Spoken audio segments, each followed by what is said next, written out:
Dear students, Namaste, welcome back. Today I will teach you something about one of the greatest English poet named as Thomas Gray and his composed poem From an Elegy written in a country churchyard. प्रिय विद्यार्थियों, आज मैं अंग्रेजी साहित्य के एक महान रचनाकार थॉमस ग्रे और उनके द्वारा रचित कविता from an elegy written in a country churchyard के बारे में जानकारियां प्रदान करूंगा। My dear students, Thomas Gray was the most learned of English poets after Milton. Thomas Gray John Milton के बाद अंग्रेजी साहित्य में सबसे अधिक उच्च शिक्षित कवि थे। He was a kind hearted person. वह एक उदार हृदय, दयालु हृदय व्यक्ति थे। Once he was present in a country churchyard. एक बार वह एक कब्रिस्तान में उपस्थित थे। This was evening time. यह संध्या का समय था। Peoples including cattle were returning to their homes and shelters. लोग और पशु भी अपने अपने आश्रयों और गृहों की ओर वापस जा रहे थे। They were careless about that churchyard and those people who were buried there. उन लोगों को उस कब्रगाह और उस कब्रगाह में दफनाए हुए लोगों की कोई भी चिंता नहीं थी। Thomas Gray became sad and composed a sad song named as Elegy. It means, my dear students, an elegy is a sad poem. LG को, जिसे कि अंग्रेजी साहित्य में एलजी कहा जाता है, ELEGY, उसे हिंदी साहित्य में शोक गीत या शोक की कविता कहा जाता है। An elegy is a sad poem often about someone who had died, जिसे प्रायः किसी के मृत्यु के उपरांत गाया जाता है या जिसके द्वारा शोक प्रकट किया जाता है। But here the poet does not mourn over someone dear to him. लेकिन यहाँ पर कवि अपने किसी प्रिय को लेकर के आह नहीं भर रहा है, शोक नहीं व्यक्त कर रहा है। He mourns the passing away of those millions who remain unknown and unrecognised. वह उन लोगों के प्रति संवेदनापूर्ण होकर के आहें भर रहा है, उन लाखों लोगों के प्रति जो कि वहाँ पर दफना दिए गए थे और दुनिया में अज्ञात रहे थे। उनके बारे में किसी को कोई न तो चिंता थी, न परवाह थी, न जानकारी थी। इस प्रकार we can say elegy is a song of lament. Lament means sadness and mourning, और आह भरने की। तो elegy is a song of lament and mourning on the death of someone dear to anybody. Elegy किसी प्रिय के वियोग में गाया जाने वाला या शोक व्यक्त करने वाला एक शोक गीत होता है। अंग्रेजी भाषा में इसका पर्यायवाची जो होता है, सिनोनिम्स लेमेंट और डिर्ज होता है, DIRGE डिर्ज होता है, LAMENT लेमेंट होता है। Thomas Gray has become immortal, अमर। Thomas Gray has become immortal for his famous elegy on the fate of the unfortunate people अभागे लोग, unfortunate people who could not flourish due to adverse circumstances. Thomas Gray ऐसे लोगों, ऐसे दुर्भाग्यशाली लोगों के प्रति अपने लिखे गए शोक गीत को लेकर के अमर हो गए, जो दुर्भाग्यपूर्ण परिस्थितियों के कारण दुनिया में रह करके भी अनजाने बने रहे। They lie buried in the grave, unwept, unsung and unknown. वे कब्रगाह की कब्रों में अज्ञात, अपरिचित, अनसुने जैसे दफना दिए गए थे। The poet believes that the grave is the ultimate goal of human life. Thomas Gray साहब का यह विचार अपने आप में एक यूनिवर्सल ट्रुथ है, सार्वभौम सत्य है। The poet Thomas Gray believes that the grave is the ultimate goal of human life. कब्र ही मानव जीवन का अंतिम उद्देश्य है, लक्ष्य है। Show wealth, fame and dignity are valueless. इसलिए हमारी संपत्ति, हमारी शोहरत और हमारा वैभव महत्वहीन है।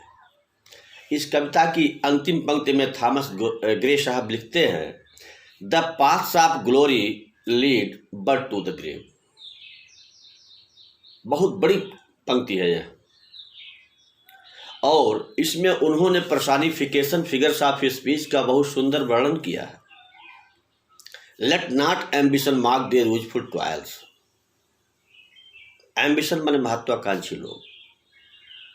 इस दुनिया में ऐसे भी धनी लोग हैं, महत्वाकांक्षी हैं, लोग हैं, वैभवशाली लोग हैं, जिनको अपने जन्म पर, अपने जाति पर, अपने धन पर, अपने वैभव पर, अपनी शान और शौकत पर बहुत अभिमान होता है। They always used to mock hard work of the poor persons. वे हमेशा गरीबों के कठिन श्रम का उपहास करते हैं। उनके लिए जॉन मिल्टन साहब ये संदेश देते हैं कि grave is the ultimate goal of human life, कि कब्र ही मानव जीवन का अंतिम चरम उद्देश्य है, लक्ष्य है, परम लक्ष्य है। और the paths of glory lead but to the grave. और हमारे ये जो ग्लोरी का, वैभव का, शान शौकत का, महिमा का, मंडन का ये जो रास्ता है वो कब्रिस्तान तक ही जाता है। इसीलिए let not ambition mark their useful toils.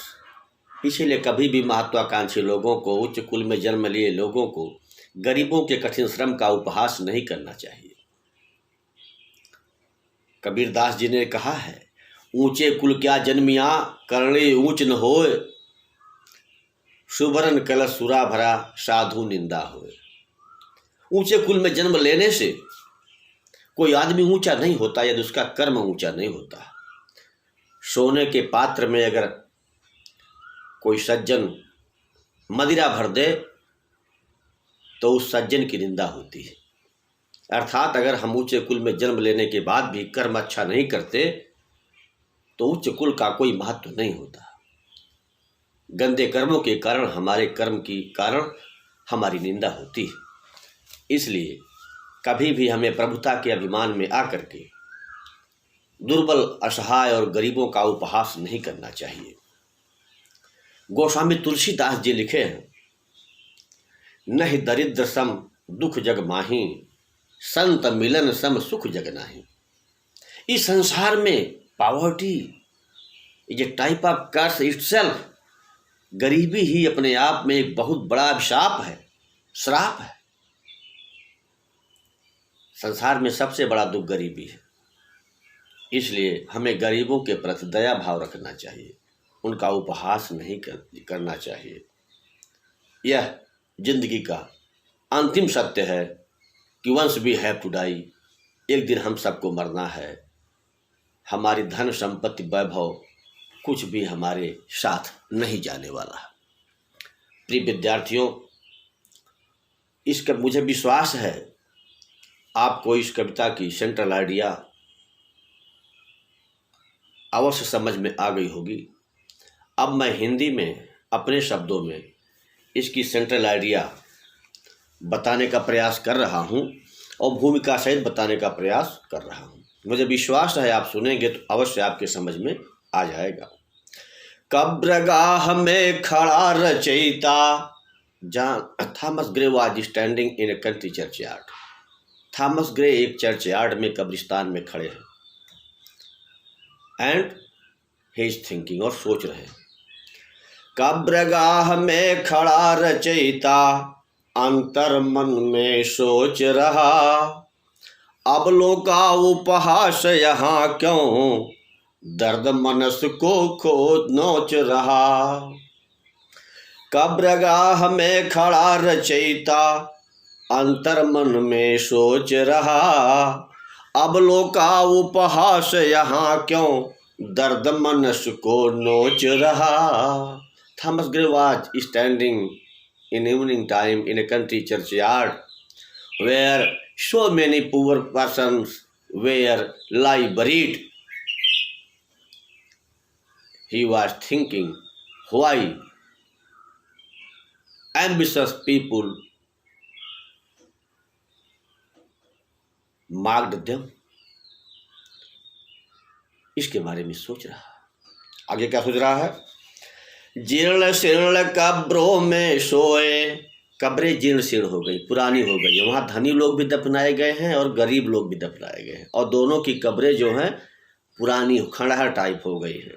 उन पर पौधे उग गए हैं, झाड़ियाँ उग गई हैं, और वो लोग भी दफनाए गए हैं जो अज्ञात रहे, जिनके बारे में कभी लोगों ने जीवते जी ध्यान नहीं दिया, गरीब रहे। जीर्ण शीर्ण कब्रों में सोए, जीते जी अज्ञात रहे, धनियों का उपहास सहे।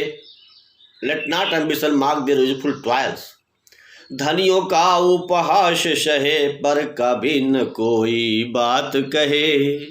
गरीब व्यक्ति हमेशा धनियों का उपहास सहता है, कोई रिएक्शन नहीं करता है। जीर्ण शीर्ण कब्रों में सोए, जीते जी अज्ञात रहे, धनियों का उपहास सहे, पर कभी न कोई बात कहे।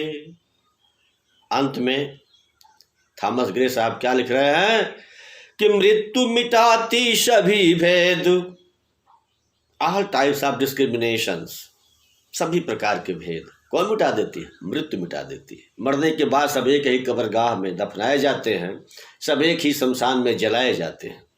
वहाँ गरीब और अमीर का कोई भेद नहीं होता। बाद में सबकी कब्रें जीर्ण शीर्ण हो जाती हैं, उन पर झाड़ियाँ उग जाती हैं। तो कहते मृत्यु मिटाती सभी भेद, हर राह कब्र तक जाती है।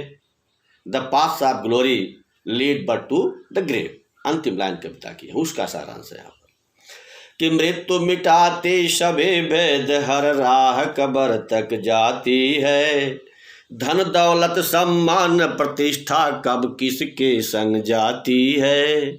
धन दौलत सम्मान प्रतिष्ठा कब किसके संग जाती है। बहुत बड़ी बात थॉमस ग्रे साहब ने इस कविता में कहा है। जाने कितने लोग जहां में हतभागी कहलाए, नहीं दरिद्र सम दुख जग माही। जाने कितने लोग, there were so many poor persons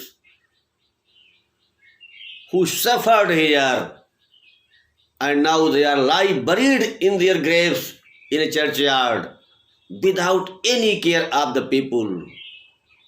बहुत से लोग गरीब, हतभागी हैं, दुर्भाग्यशाली हैं, अनफॉर्चुनेट पर्सन्स हैं। जाने कितने लोग जहां में हतभागी कहलाए, कठिन परिश्रम के बदले में बस कंगाली पाए।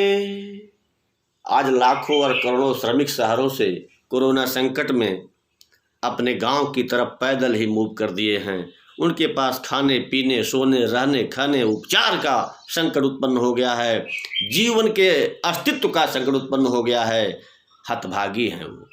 कठिन परिश्रम से वो ताजमहल बनाते हैं, लेकिन आज उनका पेट नहीं भर रहा है, उनकी सुरक्षा के कोई प्रबंध नहीं है, उनका कोई पुरुषाहार नहीं है। कदाचित यही कंडीशन थॉमस ग्रे साहब सोच कर लिख रहे हैं कि जाने कितने लोग जहां में हतभागी कहलाए, कठिन परिश्रम के बदले में बस कंगाली पाए, अंत समय कब्रों में सोकर कंगाली पाए, भूखों मर गए, कब्रों में उनको दफन कर दिया गया, सकरी कब्रों में, जहाँ जगह भी कम थी, वो गरीब थे, उनकी कब्रें बहुत आलीशान नहीं बनाई गईं। अंत समय कब्रों में सोकर अपनों से अज्ञात हुए, जिनके श्रम पर जीवित जो दुनिया कब दुनिया में ख्यात हुए। People doesn't know about those laborers who make the Taj, the Red Fort, the President महल, राष्ट्रपति भवन, कोई नहीं जानता। अंत समय कब्रों में सोकर अपनों से अज्ञात हुए, जिनके श्रम पर जीवित दुनिया कब दुनिया में ख्यात हुए। जीर्ण शीर्ण कब्रों की कोठर, आज जो कब्र जहाँ दफनाए गए हैं फटी पुरानी टूटी दरारें पड़ी हुई हैं, उस पर झुरमुट जाम गया है, झाड़ियाँ उग गई हैं, उनको मरने के बाद भी कोई देखने वाला नहीं है कब्रों की स्थिति। जीर्ण शीर्ण कब्रों की कोठर, झुरमुट इन पर बड़े हुए, आज उपेक्षित हो अपनों से चिर निद्रा में पड़े हुए, आज उपेक्षित हो अपनों से चिर निद्रा में पड़े हुए। इन साधारण लोगों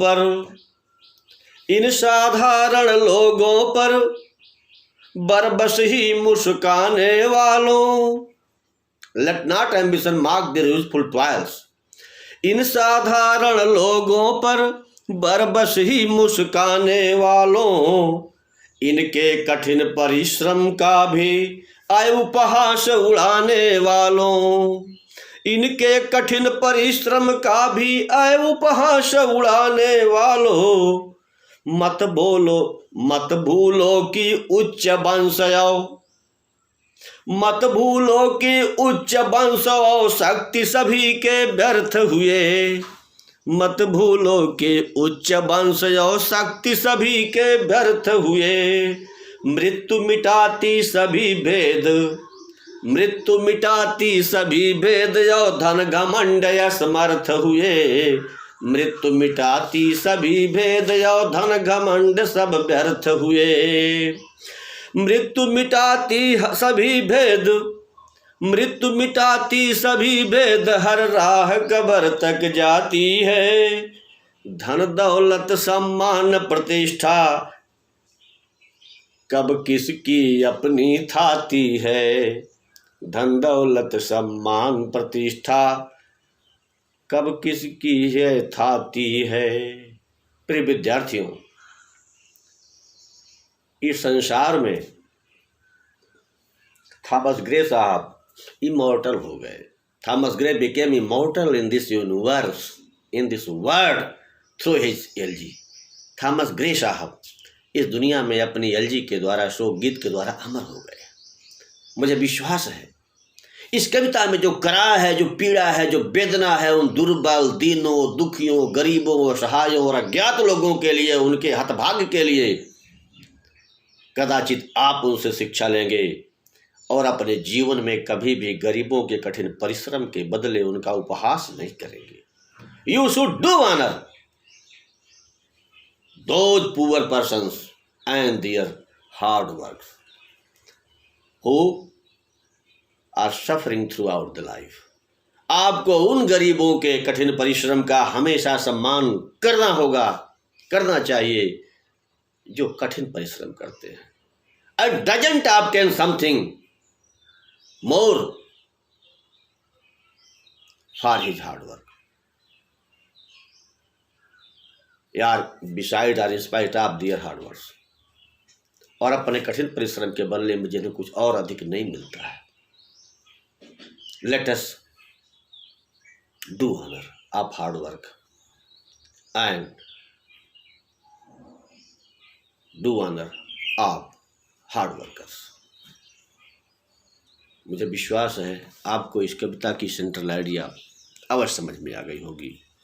यदि फिर भी कोई भ्रम है तो आप निसंदेह अपने कमेंट लिखने का कष्ट करें। बहुत बहुत धन्यवाद। जय हिंद, जय भारत।